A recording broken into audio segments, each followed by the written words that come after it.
আমাদের একজন ভাই প্রশ্ন করেছেন, অনেক সালাফি আলেম বলেন মাসআলা বের করার ক্ষেত্রে চার মাযহাবে যেটি শক্তিশালী সেটি প্রাধান্য পাবে, কিন্তু সাধারণ মানুষদের ক্ষেত্রে এটা অনেক দুরূহ একটা কাজ। এখন আমরা যারা জ্ঞান অর্জন করতেছি তাদের করণীয় কি?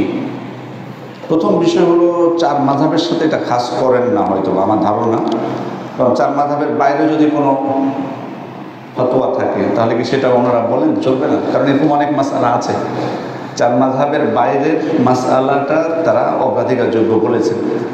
যেমন তালাকের মাসআলায় 3 তালাক একসাথে দিলে তালাক পতিত হবে কিনা, সেখানে শাইখুল ইসলাম ইবনে তাইমিয়ার মতকে তারা প্রাধান্য দেন।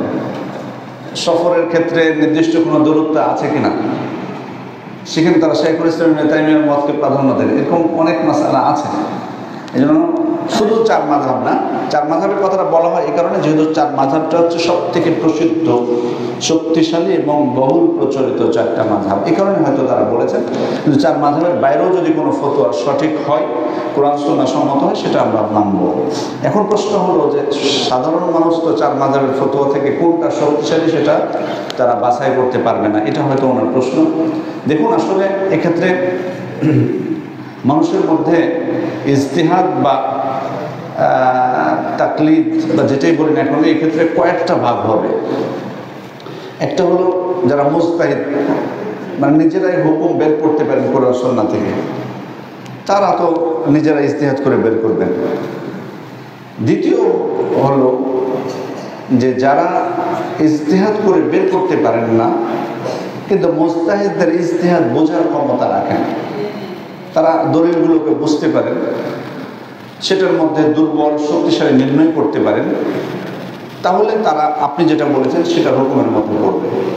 তারা দেখবেন প্রত্যেকের দলিলগুলো কে কোন দলিল দ্বারা দিয়েছেন, এরপর আল্লাহর উপর তাওয়াক্কুল করে যেটাকে শক্তিশালী মনে হবে সেটা গ্রহণ করবেন।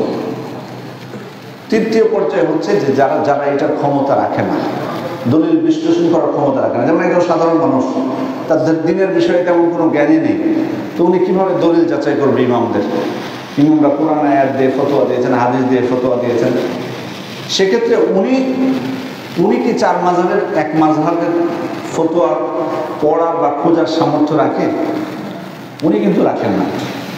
কারণ উনি তো পড়তেই পারেন না, উনি কীভাবে পড়বে? তাহলে উনি কার অনুসরণ করবেন? ওনার যে আলেমকে উনি চিনেন, বেঁচে আছে আলেম, ওনার মসজিদের ইমাম বা ওনার কাছে ওনার ফতোয়া উনি গ্রহণ করবেন। তো ওনার জন্য যেটা নিয়ম হলো যে উনি যার ইলম এবং আমানতে উনি বিশ্বাস করেন, যার ইলমের প্রতি তার আস্থা আছে, উনি মনে করেন যে এই ব্যক্তি আমানতদার, এই আলেম, তার ফতোয়াটা উনি আল্লাহর উপর তাওয়াক্কুল করে গ্রহণ করবেন। কিন্তু এই বিশ্বাস নিয়ে না যে উনি যেটাই বলেন সেটা রাইটই বলেন, আর ওনার কথার বাইরে আমি অন্য কোনো কথাকে গ্রহণ করতে পারবো না কোনোদিন। বরং উনি ওনার অনুসরণ করবেন ঠিক, কিন্তু যদি উনি ওনার কাছে অন্য কোনো বক্তব্য আসে, সেটা যদি ওনার কাছে মনে হয় যে না, এটার প্রতি আমার আস্থা বেশি মনে হচ্ছে, তখন ওইটা পরীক্ষা করে এটাকে গ্রহণ করবে। মানে সেটাকেই মূল চূড়ান্ত মনে করে নেবেন না যে ওই ব্যক্তির ফতোয়া সবাই, কারণ আল্লাহ রাসূল সাল্লাল্লাহু আলাইহি ওয়াসাল্লাম ছাড়া পৃথিবীতে কেউ মাসুম ছিলেন না, এই বিশ্বাস থাকতে হবে। এই জন্য এক ব্যক্তির সর্ব কথায় হ্যাঁ বা না সেটাই আমি মেনে নেবো, এরকম যেন না হয়।